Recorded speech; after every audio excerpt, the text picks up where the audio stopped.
Hello. Wayne Roach, my name is. Lead singer in the Strawberry Jam. Wishing you greetings in this Christmas season.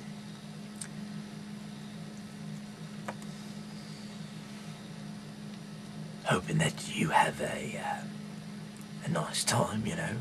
Don't think about money and gifts. Think about family and Christ. And rock and roll, you know.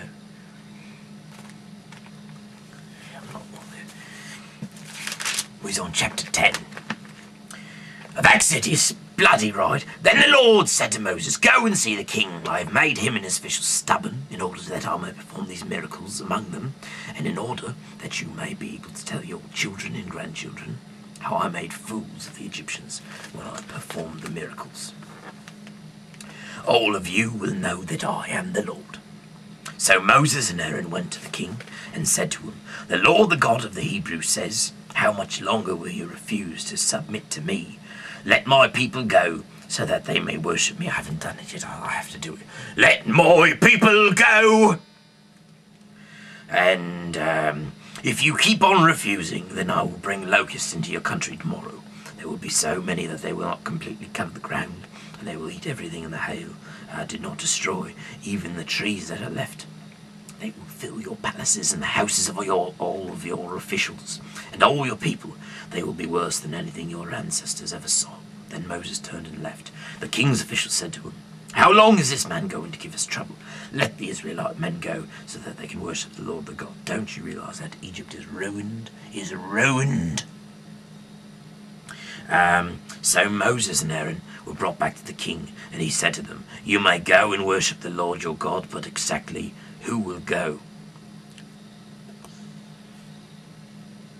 Moses answered, we will all go, including our children and our old people. We will take our sons, our daughters, our sheep and goats, and our cattle, because we must hold a festival to honor the Lord. The king said, I swear by the Lord that I will never let you take your women and children. It is clear that you are plotting a revolt. No, only the men may go and worship the Lord, if that is what you want. With that, Moses and Aaron were driven out of the king's presence.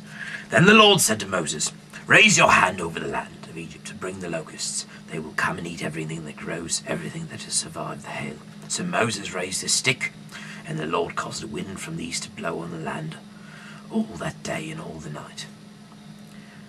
By morning, it had brought forth the locusts.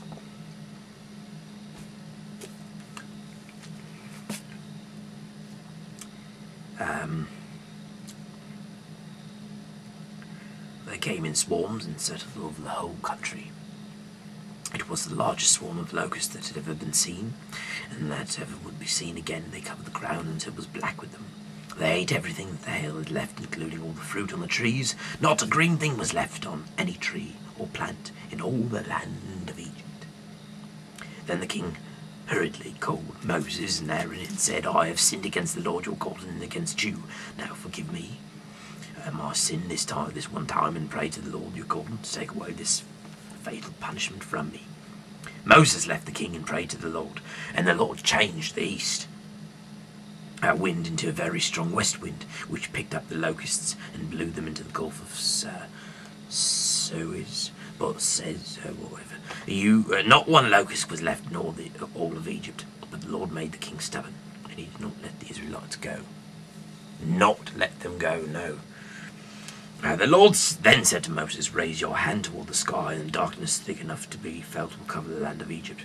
Moses raised his hand toward the sky, and there was total darkness throughout Egypt for 3 days. The Egyptians could not see each other, and no one left his house during that time. But the Israelites had light where they were living. The king called Moses and said, you may go and worship the Lord. Even your women and children may go with you, but your sheep, goats, and cattle must stay here. Moses answered, then you would have to provide us with animals for sacrifices and burnt offerings to offer to the Lord our God. No, we will take our animals. with us. Not one will be left behind. We ourselves must select the animals with which we worship the Lord our God. And until we get there, we will not know what animals to sacrifice to him. The Lord made the king stubborn, and he would not let them go. He said to Moses, "Get out of my sight! Don't let me ever see you again. On the day I do, you will die." "Anything you say," Moses answered. "You'll never see me again." So I'm Wayne Roach. It was chapter 10 of Exodus. Good night, God bless, and have a Merry Christmas.